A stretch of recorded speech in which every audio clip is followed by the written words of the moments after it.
En esta oportunidad seguimos con PhD Jorge Ramírez Malver, se encuentra en sala. En este caso nos va a presentar su ponencia titulada Develando procesos evolutivos en la biodiversidad peruana en taxa en tiempos evolutivos cortos. Bueno, una introducción para él: es profesor asociado de la Facultad de Ciencias Biológicas de la Universidad Nacional Mayor de San Marcos, en Perú. Doctor en ciencias con área de concentración, genética y evolución. Maestría en genética evolutiva y biología molecular. Bachiller en genética y biotecnología con título profesional de biólogo, genetista y biotecnólogo.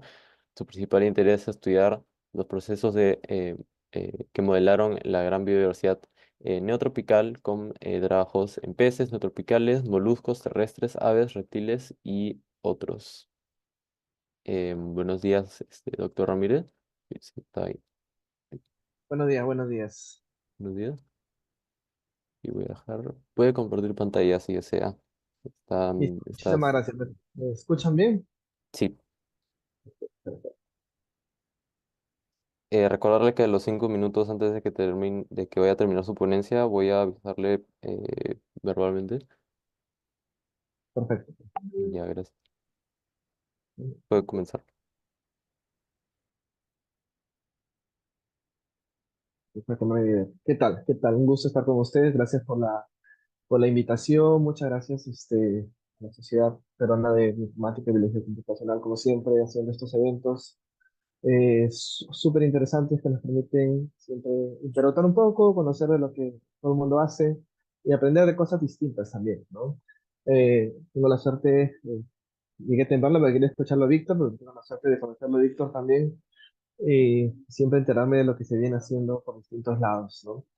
Y bueno, vamos a hablar un poco de lo que hacemos aquí en San Marcos, específicamente en el Laboratorio de Informática y Genómica de la Biodiversidad. Y el proyecto que yo dirijo, que es, vamos a ponerlo así, como es, nuestra idea es siempre ahorita trabajar a nivel genómico, ¿no? Pero en taxa que tengan tiempos evolutivos cortos, ¿no? Es difícil decir qué tiempos, ¿no?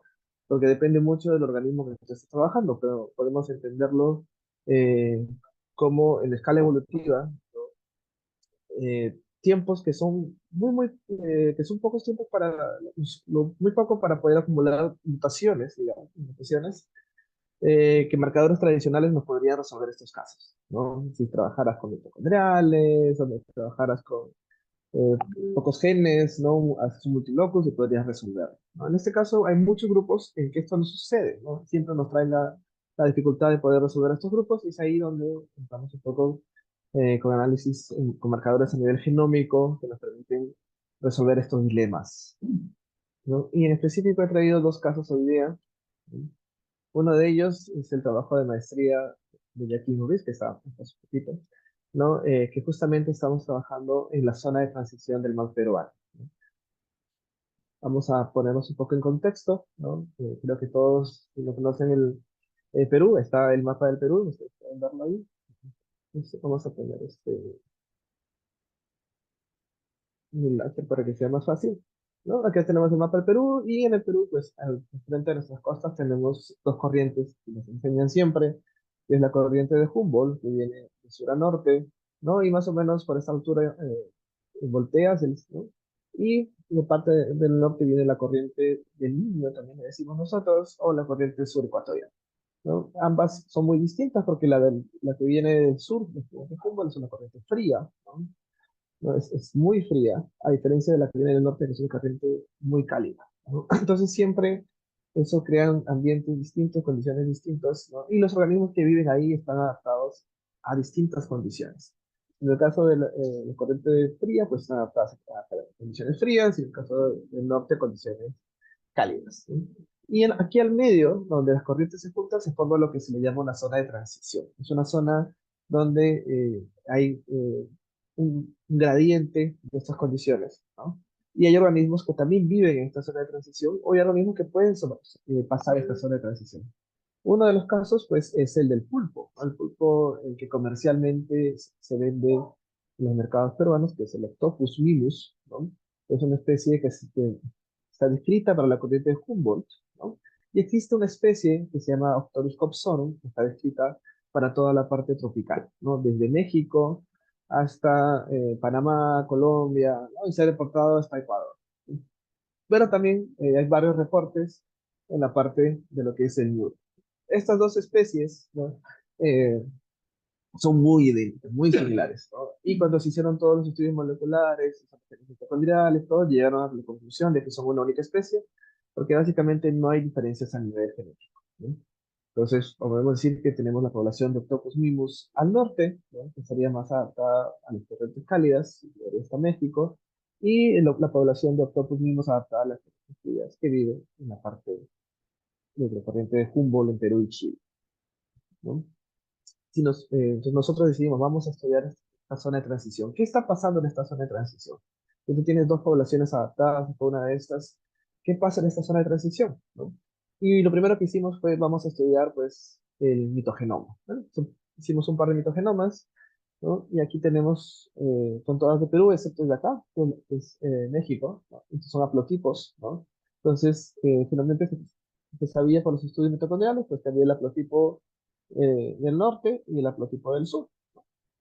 Aquí vemos todos los verdecitos, ocurre efectivamente en el norte, ¿no? Y los naranjas ocurren en el sur. Acá hay una única excepción, que es este individuo de Warmay, ¿no?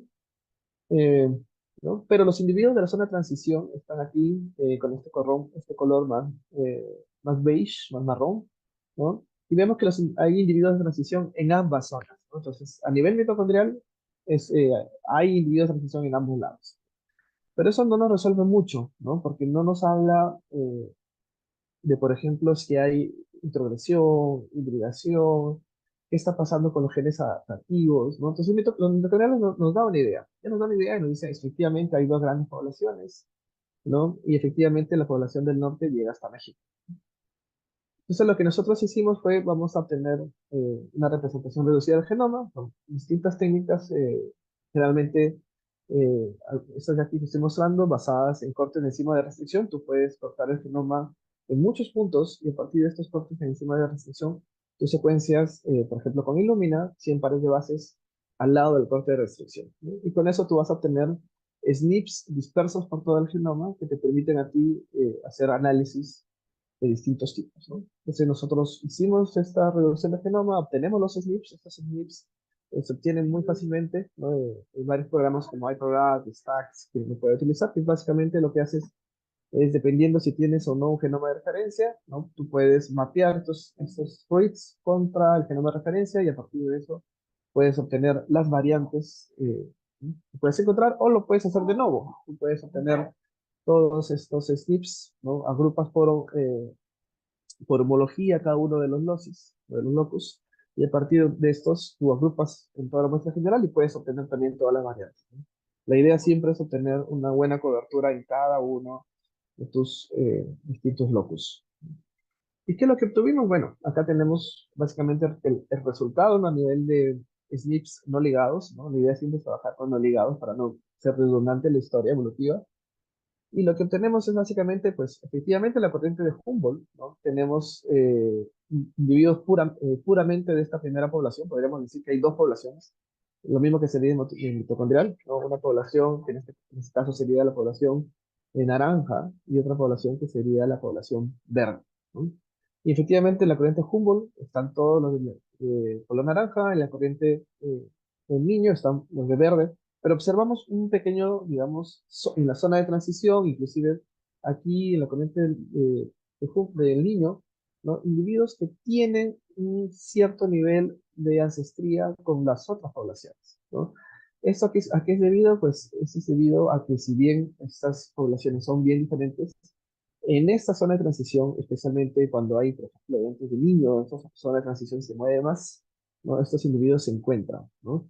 Se encuentran y en ese momento, pues estas poblaciones eh, que tienen distintas frecuencias alélicas, ¿no? Se cruzan, ¿no? Se reproducen entre ellos y forman individuos que tienen ambas ancestrías, ¿no? Eso es lo que nosotros llamamos admixture, ¿no? El admixture es un proceso por el cual estas poblaciones empiezan a ser mezcla de las otras dos poblaciones, ¿no? Y eso es un poco lo que conseguimos observar acá, ¿no? Y lo podemos observar también en el PCA. En el PCA yo tengo aquí las poblaciones del norte, ¿no? bien separadas de las poblaciones del sur y la zona de transición. Las poblaciones del sur están aquí, ¿no? Hay individuos de la zona del sur que se parecen más a la zona sí, del sur, que se parece más a la zona de transición, ¿no? Y esta es la zona de transición, ¿no? Alejándose también de ambas poblaciones, ¿no? Porque justamente esa población es la que podríamos decir en la zona de transición que representa una mixture entre las dos poblaciones. Lo mismo observamos si hacemos un FCT, ¿no? Podemos ver que la zona de transición tiene valores intermedios. Podríamos profundizar un poco eso, ¿no? Que tienes este tipo de información, existen muchos análisis, distintos tipos estadísticos que tú podrías hacer. Uno de ellos es, por ejemplo, hacer análisis de flujo, ¿no? Sea flujo histórico, sea flujo reciente, ¿no? Entonces, por ejemplo, nosotros observamos que si hacemos un trimix, ¿no? Observamos que el mayor flujo se da del norte en Euro hacia la zona de transición, ¿no? O si observamos entre todas ellas, ¿no? Cómo es el flujo, ¿no? Ustedes pueden ver que hay los valores de flujo de ¿no? La zona de transición hacia el norte o hacia el sur es muy bajos, ¿no? Por eso la línea y los valores son bien bajos, ¿no? O los valores de flujo, ¿no? Entre los extremos y pasar por la zona de transición también son bien bajos, ¿no? Pero los valores, ¿no? Del niño a la transición o del fútbol a la transición son bien altos. 1, 0.99, ¿no? Que es prácticamente los valores más altos, ¿no? ¿Qué es lo que estamos viendo acá? Que el flujo va hacia la zona de transición, nunca en sentido contrario, ¿no? Eso en parte también por el sentido de las corrientes, ¿no? Entonces, al ir el flujo hacia el medio, ¿no? En esta población del medio se forma el admixture, pero estos individuos con admixture no tienen la oportunidad de volver a regresar, ¿no? Y eso un poco lo podemos testar, ¿no? En forma de análisis formales. Distintos análisis formales, realmente le llamamos análisis que son de admixture, que puede ser un F3, un F4, en este caso son F3, ¿no? Donde yo tengo tres poblaciones, la población uno, la población 2 y la población 3, ¿no? Y uno asume que la población uno pues, es un admixture de la población 2 y 3. Y en este caso, si eso se cumple, si la población uno es un admixture, tú vas a tener siempre valores negativos. En este caso, si hacemos la combinatoria, solamente uno de ellos tiene valores negativos, que es la población de transición. Entonces, esta población de transición, efectivamente, sus frecuencias alélicas son intermedias de la población de Humboldt y de la población del niño, ¿no? Eso, por supuesto, con un cierto valor estadístico, ¿no? Que nos permite decir eso. Entonces, esta población, efectivamente, son eh, individuos que tienen frecuencias alélicas intermedias. ¿No? Es lo que se considera un admixture. Y eso puede ser ventajoso o puede ser desventajoso para estos individuos y estas poblaciones. ¿Cómo puede ser ventajoso? Porque estos nuevos individuos con nuevas frecuencias generan una nueva diversidad, ¿no? Y estos individuos con una nueva diversidad se pueden adaptar y pueden llegar a nuevas zonas totalmente distintas, ¿no? Lugares donde finalmente los parentales no llegaban. O puede ser desventajoso, más bien esta mezcla entre dos poblaciones totalmente adaptadas generan individuos que tienen un menor fitness, ¿no? Y más bien son eliminados de la población. En el caso del pulpo parece ser la segunda opción. ¿Por qué? Porque si nosotros observamos la diversidad genética en las poblaciones, observamos que la zona de transición es la que tiene una menor diversidad genética, ¿sí? Al tener una menor diversidad genética, lo que nos está indicando es que estos individuos con el nicho están siendo poco a poco eliminados, ¿sí? Y lo mismo podríamos observar nosotros si es que nosotros no solamente cogemos todos los genes, porque cuando yo he hecho el primer análisis, he cogido todos los genes, no me importa si sean neutrales, si sean adaptativos, no me importa, ¿no? Pero lo que más, si lo estoy hablando acá de que hay individuos que están adaptados a una condición o a la otra, lo que es interesante es ver los individuos que tengan genes outliers, ¿no? Estos genes outliers, o SNPs outliers, son estos genes que responden justamente a la parte adaptativa del genoma. Y eso es lo que hacemos. Vemos un patrón muy similar, ¿no? Población de sur, norte y ciertos individuos que tienen un nivel de admixture, ¿no? Pero en el PCA esta estructuración queda mucho más clara el admixture, ¿no? Donde yo tengo el norte, tengo ¿no? El sur y una población intermedia, ¿no? En un formato que nosotros le llamamos el formato de V, ¿no?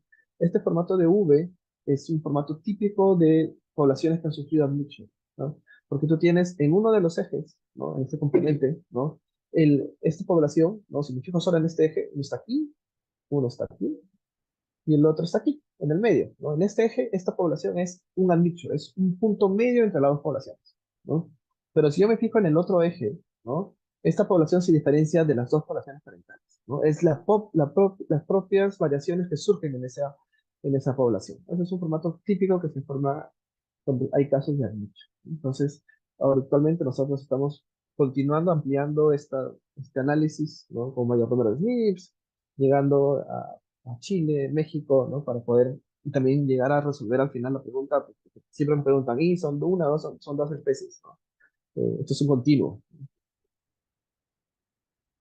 Y bueno, ese es el primer caso que les quería mostrar dentro del proyecto que estamos realizando, ¿no? Pero en el proyecto tenemos también, estamos trabajando en especies de la parte andina, la parte amazónica, ¿no? Y les he traído uno de la parte andina, ¿no? En este caso también no vamos a dejar, no vamos a ver tanto el mixture, como era nuestra hipótesis en el otro caso. En este caso vamos a ver peces altoandinos de un género que se llama Orestias, ¿no? Especialmente cómo la adaptación tiene mucho que ver en la especiación. En este caso, Orestias es un pez endémico de la parte altoandina, ¿no? Tú los encuentras desde 3.000, 4.000 metros por nivel por encima del nivel del mar, ¿no? O sea, tienes que irte literalmente arriba, a las lagunas, a la andina, a los humedales, ahí lo vas a encontrar. Es el único género que puedes encontrar en esos ambientes ya donde nada más hay. Son especies totalmente adaptadas a vivir en condiciones de temperatura muy extrema, de altitud muy extrema, de oxígeno bajo, ¿no? Entonces, ahí tú los puedes encontrar, ¿no? Y es un grupo que se considera que tiene muchas incertezas taxonómicas, ¿no? Si me preguntan a mí cuántas especies existen, yo no puedo responder. Creo que hay muchas personas que han hecho varias hipótesis de cuántas especies algunas consideran hasta 44 especies válidas, ¿no? Y solamente 23 de ellas ocurren en el lago Titicaca, ¿no? O sea, solo dentro del lago, 23 de ellas, ¿no? ¿Cómo es posible esto? ¿No? Porque uno puede pensar en el lago, no hay ningún tipo de barrera, ¿no? Para que impida un flujo génico y estas poblaciones empiecen a especiar, ¿no? Entonces se considera mucho como un centro de radiación adaptativa, ¿no? Entonces, que más bien esta especiación puede haberse dado por adaptación a pequeños nichos ecológicos dentro del lago, ¿no? ¿Será verdad? Vamos a intentar entenderlo, ¿no? Eh, Hay que entender también que la taxonomía de este grupo es muy compleja. Hay varios autores que han intentado dividirlos en cuántas especies hay, pero siempre terminan dividiendo como que grupos, ¿no? Complejos grupos, ¿no? Y dentro de estos grupos, varios de ellos no consiguen en verdad determinar al final cuántas especies hay, ¿no? Y dicen 8 grupos, 4 complejos, 3 grupos, ¿no? Los primeros estudios mitocondriales consiguen separar hasta cuatro grupos mitocondriales, ¿no? Dentro de las 40 y tantas especies, 4 grupos mitocondriales. Un primer estudio de Raptic encontró, usando morfología también, 5 grupos. Pero lo que sí se sabe es que hay dos grandes clados, ¿no? Un clado, que es el que se le llama el complejo Agassi, que es un complejo que está muy extendido desde el norte del Perú hasta Chile, ¿no? Y otro que se le dice complejo de la radiación adaptativa, o la radiación Titicaca, ¿no? Es ahí las especies que están en el Titicaca y que ahí están la mayoría de las especies, ¿no? Pero todos los estudios hasta ahorita fallan en encontrar cómo sería esta diferenciación. Entonces nosotros también hacemos un GBS para obtener SNPs, ¿no? Para poder genotipar estos individuos. En la parte Titicaca hay 100 individuos, pero después voy a mostrar un poco saliendo en Titicaca unos 200 individuos, ¿no? En esta parte Titicaca pues tenemos esta parte del complejo Agassi y 25 individuos y 75 de la radiación adaptativa. Y lo primero que hacemos, pues, es ver cómo está la estructuración, ¿no? Esto es, como igual que en el otro caso, vemos una estructuración para poder ver grupos, ¿no? ¿Cuántos grupos genéticos podemos encontrar, ¿no? Ojo que esto lo hacemos porque realmente ustedes deben haber visto esos análisis a nivel poblacional. Pero cuando estamos hablando de especiación en tiempos cortos, esto es prácticamente como si fueran poblaciones, ¿no? Y lo primero que encontramos es que el complejo Agassi y la radiación Titicaca pues son dos grupos. Hay dos grupos muy claros, ¿no? Y dentro de cada uno de estos grupos hay un montón de especies, ¿no? Yo debería haber encontrado acá 3 especies, y la radiación Titicaca varias especies, pero yo no encuentro nada de eso. Encontramos que hay dos, ¿no? Pero lo primero que nos llama la atención, ¿no? Es que no hay dos individuos que están ahí al medio que tienen componente, la mitad del componente genético de un lado y la mitad del componente genético del otro, ¿no? Y si vemos un PCA, ¿no? Vamos a encontrar que esos individuos ¿no? Están al medio, a la mitad del camino, ¿no? Entonces, ¿qué son esos individuos? Pues Si acá tengo los dos, el Agassi y el Titicaca, pues esto de acá es un individuo intermedio también desde la morfología entre esos dos. Eso es un híbrido. Y es un híbrido F1, ¿no? Es un híbrido F1, mitad, mitad, entre uno y el otro. Entonces, primer punto que malogra todo que malogra, no, bueno, es el que enreda todo este complejo y que todos los taxonomistas tienen que enfrentar, pues hay híbridos, ¿no? Hay híbridos. Y estos híbridos, pues morfológicamente oscurecen todo el análisis, cuando tú quieres ver las características, ¿no? Es normal que haya híbridos, es normal, es parte del proceso de especiación, ¿sí? Pero yo quiero analizar, entonces, mejor vamos a hacer lo que llamamos un análisis jerárquico, ¿no? Porque tal vez yo no estoy consiguiendo ver el detalle dentro de cada uno de esos grupos, ¿no? Porque estos dos grupos son tan distintos entre ellos, ¿no? Si recuerdan el PCA, son bien distintos, ¿no? Entonces, eso no me deja a mí ver el detalle dentro de cada uno de estos grupos. Entonces, si vemos el complejo Agassi, podemos hacer un análisis detallado, ¿no? ¿No? Y en ese análisis detallado vemos que no hay nada, ¿no? No hay nada. Bueno, aparentemente todas estas especies que están en este complejo son un único grupo a nivel genómico y no existen diferencias. Pero bueno, era tal vez esperado, ¿no? Yo eh, le pongo más fe al complejo adaptativo, donde tengo un montón de especies, ¿no? Y si hago un análisis jerárquico, tampoco es otro. A mí me prometieron mis 20 especies, ¿dónde están? Pero bueno, no vamos a desistir, ¿no? También puedo hacer un PCA, y en un PCA cuando yo coloreo esto, no por las veintitantas especies, ¿no? Sino por grupos, ¿no? Y siguiendo los grupos morfológicos, donde varios autores agrupan distintas especies, ¿no? Puedo ver que existe alguna cierta diferenciación, ¿no? Solo que esta diferenciación no se está viendo porque el eje de acá es tan grande, tiene tanta diversidad, hasta 73 contra 2, que no me permite ver esta diversidad, ¿no? Entonces, y por otro lado, ¿no? Nosotros tenemos que empezar a pensar que si hay una variación ahí en ese complejo de Titicaca, no va a ser en genes neutrales, ¿no? Va a ser en genes adaptativos, ¿no? Porque esta es una especiación. Y dentro de la especiación hay distintas cosas que uno tiene que ir cumpliendo, ¿no? Y lo primero que se da es que tiene que haber distintos genes, que son los primeros, la primera parte del genoma que cambia, son los genes que tienen que ver con la adaptación, ¿no? Y esos genes responden mucho más rápido que los genes que puedan ser neutrales, ¿no? Entonces, lo que vamos a hacer es, de todo ese conjunto de datos, solamente sacar los genes adaptativos, ¿no? Y cuando sacamos los genes adaptativos, recién comenzamos a ver que sí existen diferencias dentro de este grupo. Entonces, no estábamos locos. Hay un complejo, y es un complejo aparentemente adaptativo, porque solamente los genes outliers son los que responden a esta variación. Y si nosotros cogemos esta variación y lo ponemos en un structure de lo que era un solo color, y solamente cogemos los genes outliers, recién podemos ver que sí existen efectivamente grupos, ¿no? Que tienen distintos componentes genéticos y que responden a distintas adaptaciones, ¿no? ¿A qué adaptaciones? Eso es algo que se tendría que responder, ¿no? Entonces, ahora ya sabemos de que esto, lo que estamos viendo aquí en el Titicaca, es una especiación guiada únicamente por genes adaptativos, ¿no? Todavía no había suficiente tiempo para que la parte neutral responda a esto, ¿no? Es algo muy reciente, ¿no? Sabemos que hay híbridos, ¿no? Que van a oscurecer toda la parte morfológica, ¿no? Porque, ojo, había híbridos entre los dos grandes grupos, ¿no? Dentro de los grupos chiquitos de cada uno de estos, definitivamente hay híbridos entre ellos, ¿no? Entonces, pero genéricamente hablando, podemos diferenciar hasta 5 grupos que vemos en el PCA, ¿no? Y tenemos que empezar a pensar evolutivamente y económicamente para poder responder esto, ¿no? Eh, y llegar inclusive pues, a empezar a pensar, ¿no? ¿Cuáles son estos genes que llevan a la adaptación de cada uno de esos? Ahora, si yo salgo de Titicaca, ¿no? Estas especies pues tienen una distribución de Titicaca, para quien no lo conoce, ¿no? Pero tienen una distribución, ¿no? Que pasa por toda la cuenca Titicaca, la parte alta de Arequipa, ¿no? Todo lo que es Urubamba, el río Purímac, ¿no? Pero también, ¿no? Esto es Cusco, principalmente Cusco, ¿no? Pero también lo tenemos también aquí en Lima, en la parte alta, ¿no?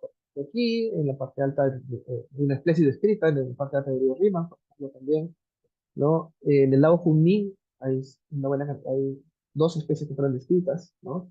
Y aquí al norte, en Guarmey y en el río Santa también, es la especie más al norte que uno puede encontrar. Nosotros nos fuimos hasta esta región, pero lamentablemente todo es una especie muy pequeña y todo lo que encontramos fue trucha, ya está prácticamente eh, todo devastado en ese lugar. Y por otro lado, pues podemos empezar a estudiar cada uno de estos grupos, cómo ha sido la especiación. Y si comenzamos, pues comencemos con esta parte norte, ¿no? Esta parte norte donde tenemos todo lo que es Junín, ¿no? Y estas lagunas siete colores, ¿no?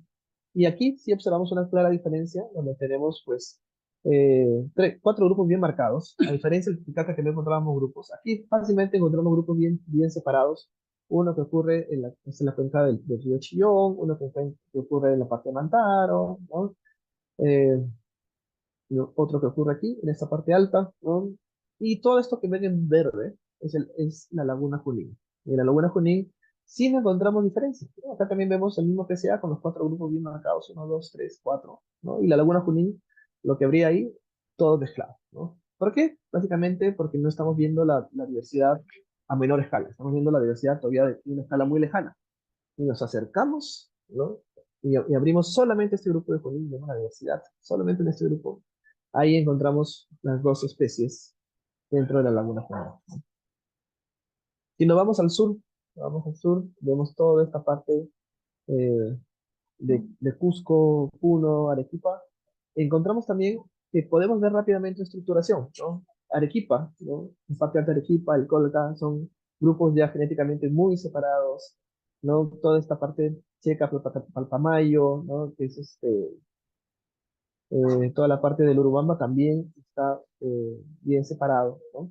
Pero encontramos, interesantemente, algunas poblaciones, pueden ver acá, ¿no? Como Vilcanota, Yanaoca, que tienen bastantes componentes mezclados, ¿no? Yo no encuentro un componente único acá, por ejemplo, aquí encuentro componentes partidos entre uno y otro, ¿no? Eh, es algo que todavía tenemos que estudiar, ¿no? Cuando hacemos los PCAs, también encontramos, por ejemplo, esta población de aquí, es la población de Yanaoca, ¿no?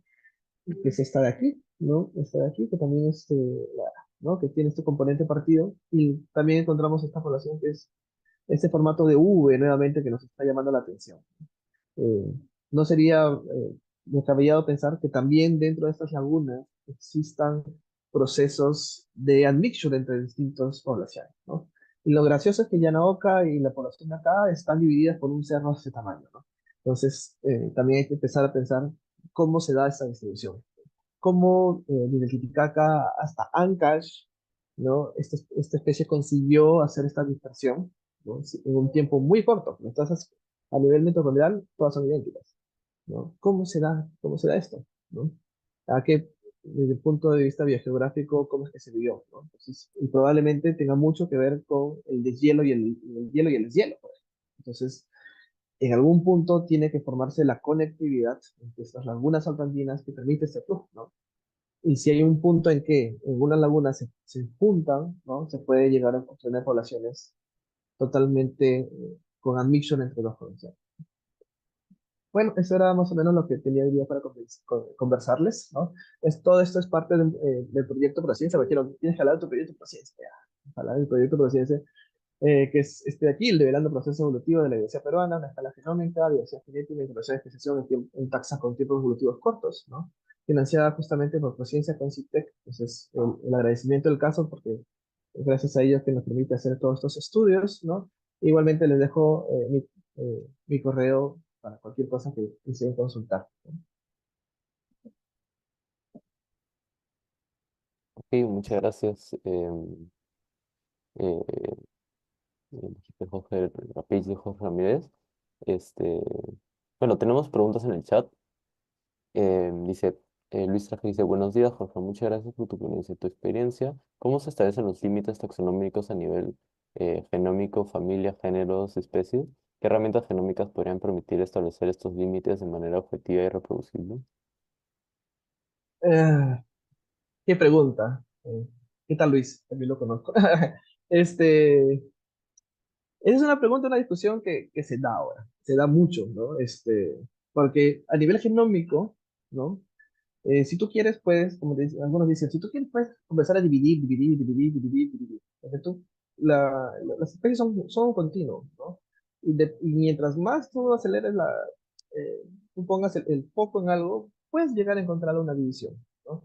Entonces, tampoco no es la idea comenzar a dividir, la idea es empezar a entender el concepto de especie, al menos el que existen muchísimos, el que tú puedas aplicar algo como genoma, ¿no? Yo particularmente trabajo mucho con el concepto general de linaje, así se llama el concepto, el autor es de Queiroz, si quieren pueden buscarlo, ¿no? Que permite un poco trabajar con linajes, ¿no? Pero esos linajes, por otro lado, tú no puedes describir una especie solo con la parte genómica, porque para describir una especie tú necesitas algo que sea observable, un fenotipo.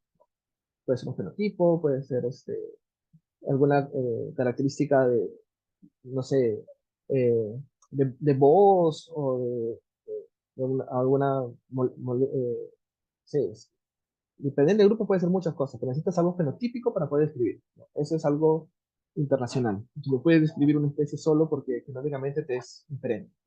Entonces, hay toda una discusión, porque hay gente que dice que sí, hay gente que dice que no, ¿no? Pero igual una cosa que sí se hace hoy en día bastante, ¿no? Para poder apoyarse, eh, es trabajar con lo que se llaman análisis de limitación multilocus, ¿no? Existen muchos de ellos, varios factores de limitation, BPP, ¿no?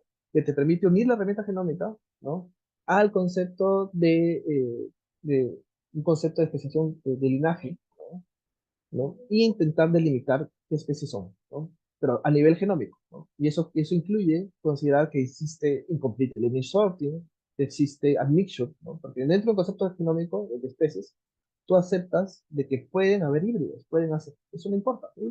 Perfecto, ¿no? Eso es parte del complejo de las especies. Pero es muy difícil, digamos, solo con genómica hacerlo, ¿no? O lo que hoy en día se hace es unir todo. Es un análisis más integral para poder llegar a una parte de taxonomía. Bien, hay más, de hecho, en el chat. Dice, ¿cómo identifican genes adaptativos? ¿Existe algún rango de porcentaje de similitud que deben tener esos genes para ser identificados?